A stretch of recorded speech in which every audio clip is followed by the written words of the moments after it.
నియోజకవర్గం నగరిలో మంత్రి రోజా గడ్డు పరిస్థితి ఎదుర్కొంటున్నారు. విజయపురం మండలంలో రోజాకు వ్యతిరేకంగా శ్రీశైల ఆలయ మాజీ చైర్మన్ చక్రపాణి రెడ్డి మరికొందరు వైసీపీకి చెందిన ముఖ్య నాయకులు కార్యకర్తలు ఆత్మీయ సమావేశం నిర్వహించారు. ఈ సమావేశంలో నగరి కూటమి అభ్యర్థి గాలి భానుప్రకాష్ పాల్గొన్నారు. ఈ సందర్భంగా చక్రపాణి రెడ్డి రోజాపై తీవ్ర విమర్శలు చేశారు. నగరి నియోజకవర్గానికి రోజా చేసిందేమీ లేదని, పరిశ్రమల పేరుతో భూముల కబ్జాకు పాల్పడ్డారని ఆరోపించారు. నగరిని కాపాడుకోవాలనే సంకల్పంతోనే అందరూ ఒక్కటయ్యామని తెలిపారు. నగరికి మంచి రోజులు వచ్చాయన్నారు. కూటమి అభ్యర్థి గాలి భానుప్రకాష్ ను భారీ మెజార్టీతో గెలిపించుకుంటామని అన్నారు.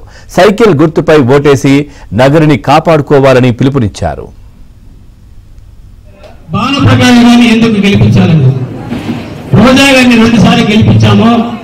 ఆమె మొదటిసారి వచ్చినప్పుడు కళ్ళలో నీళ్లు పెట్టుకుని నేను అప్పుల పాలైపోయినా, నా దగ్గర డబ్బులు లేదంటే కార్యకర్తలు నాయకులు అందరూ చేసేసారు.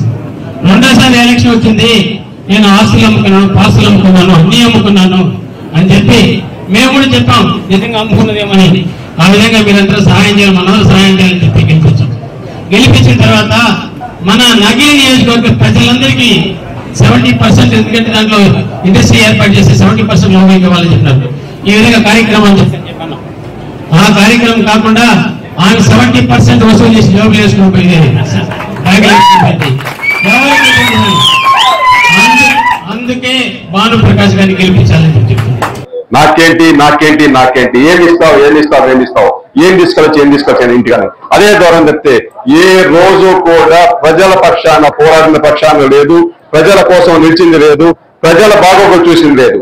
దానికే చెప్తున్నా, మనమంతా సంఘటన కావాలి. పార్టీలు వేరైనా, కులాలు వేరైనా, వయసులు వేరైనా, మతాలు వేరైనా, అంతా కూడా ఈసారి ఖచ్చితంగా మనమంతా కూడా రోజా మీద కానీ గెలిపించుకోకపోతే మళ్ళా ఓడిపోతే ఈసారి ఆమె ఇంటికి చూపితే మన భవిష్యత్తు మనకు ఆధారం. అవన్నీ ఖచ్చితంగా తొలికలు గుర్తు మీరు వేయించుకోవాల్సిన బాధ్యత ఇక్కడ ఉన్న ప్రతి ఒక్కరి మీద ఉంది. అలా వేయించుకోగలిగితేనే మనం అనుకున్న లక్ష్యం సాధించగలుగుతాం. మనం కలిసిన దానికైనా, మనం పోరాడేదానికైనా, మనం రేపు నిల్చున్న దానికైనా ప్రతిఫలం ఉంటుంది. అలా చేస్తారని చెప్పి అందరికీ చెప్పాలి. మీ అంతా కూడా కలిసి పోరాడని చెప్పండి.